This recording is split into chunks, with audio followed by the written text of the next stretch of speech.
আপনাদের দেখাবো যে সাবদি গ্রামে যে মন্দির রয়েছে এবং নদীর পার রয়েছে, সেই নদীর পারে ঘাটলা এবং সাবদি মন্দির। আমরা প্রথমে মন্দিরে যাব, মন্দিরের যে বিশেষত্ব এবং মন্দিরটি কেন খুব প্রাচীন, এই মন্দিরটি আমরা দেখাবো আপনাদেরকে।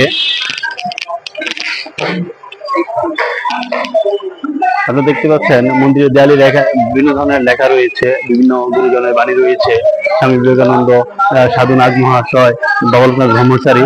আর এখানে আমরা যেটা দেখতে পাচ্ছি প্রথমেই, সেটা হচ্ছে একটা মায়ের মন্দির রয়েছে। আমরা মায়ের মন্দিরটি দেখতে পাচ্ছি যে এখানে মা পূজিত হন। আর এর পাশেই রয়েছে একটি দুর্গা মণ্ডপ, তারপর রয়েছে শিব মন্দির আমরা দেখব, এবং এখানে রয়েছে একটি প্রাচীনতম বট গাছ। সেই বট গাছে পূজিত হন শনিদেব। আমরা যদি আপনাদেরকে দেখাই যে বট গাছে পূজিত হচ্ছেন শনি মহারাজ। এ হচ্ছে প্রাচীন বট গাছ। এই বট গাছের পাশেই শনিদেবের মন্দির। তারপরে এখানে রয়েছে একটি মন্দির, তারপরে এটা রয়েছে দুর্গা মন্দির, যেখানে প্রতি বছর দুর্গা পূজা হয়ে থাকে। এর পাশে রয়েছে শিব মন্দির। এই যে এটা হচ্ছে দুর্গা মন্দির। এটি এখানে প্রতি বছর দুর্গাপূজা হয়ে থাকে। এবং আপনারা দেখতে পাচ্ছেন এর পাশে রয়েছে একটি শিব মন্দির। আমরা দেখব যে শিব মন্দিরের যে বিষয়টা, যে শিব মন্দিরের কারুকাজটি এবং শিব মন্দিরের উপরের যে দৃশ্যটা, সেই দৃশ্যটা দেখে মনে হচ্ছে খুব আধুনিক, তার ছোঁয়া নেই, খুব প্রাচীন কালের একটি শিব মন্দির। আমরা তার যেই চূড়ায় যেই নির্মাণ শৈলী রয়েছে, সেই নির্মাণ শৈলীটা দেখলে আমরা বুঝতে পারি।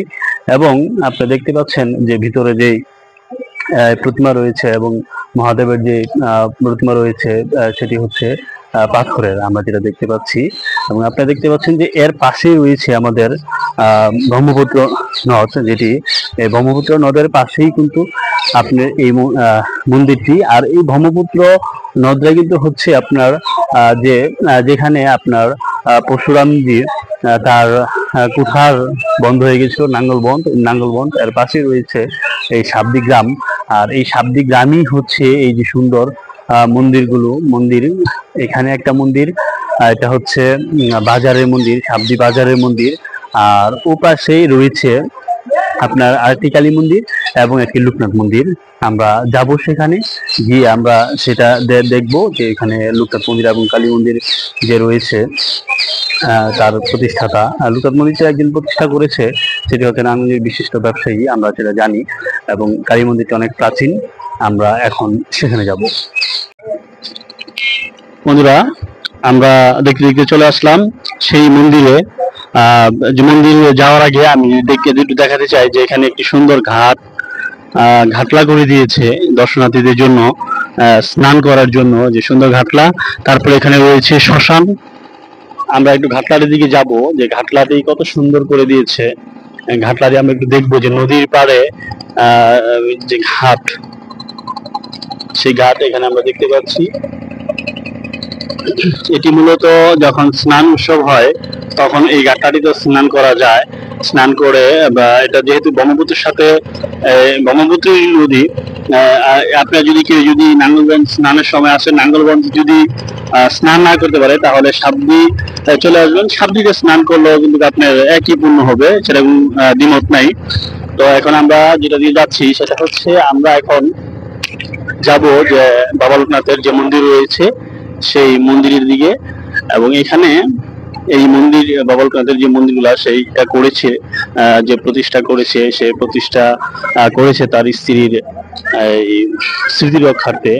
আমরা যাব এবং দেখব যে বাবা লোকনাথের মন্দিরটি সে সুন্দর করে করেছে। এটা হচ্ছে সেই বাবা লোকনাথের মন্দির।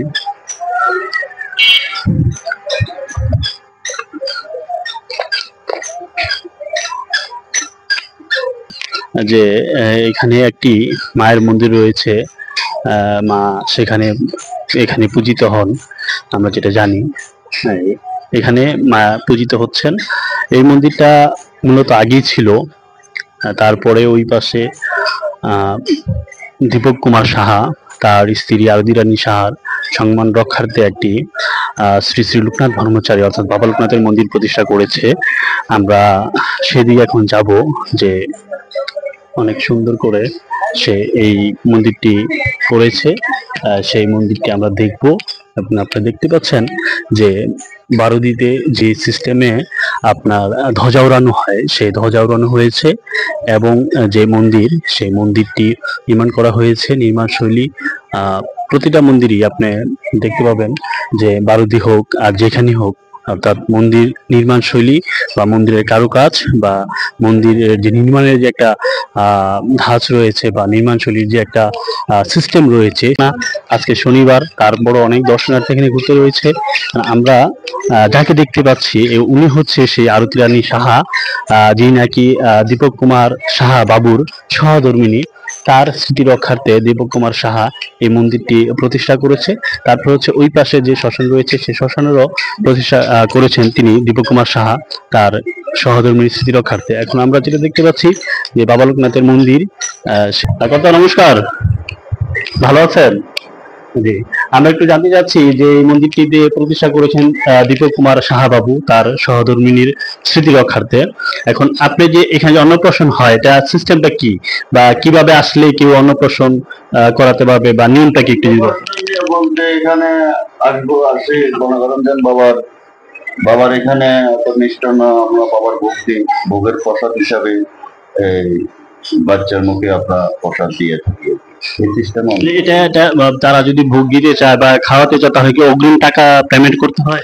অগ্রিম লাগে না, মনে করেন আমাদের এখানে প্রসাদ যে সময় পাই ওই সময় পেমেন্ট করলে চলে, অগ্রিম দিতে হয়। অগ্রিম টাকা দিতে হয়। আচ্ছা, ঠিক আছে, ধন্যবাদ।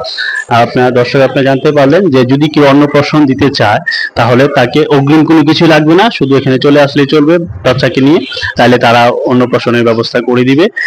আমরা একটু দেখাতে চাই যে তার যেই কারুকাজগুলো আপনারা দেখতে পাচ্ছেন। প্রতিটা মন্দিরেরই এরকম সিস্টেম থাকে যে পরিক্রমা করার যে একটা সিস্টেম, সেই সিস্টেমটা থাকে। তারপর হচ্ছে এখানে অন্যান্য মন্দিরের মতোই বিশিষ্ট ধরনের যে বাণী, সেই বাণীগুলো এখানে দেওয়া রয়েছে আমরা দেখতে পাচ্ছি।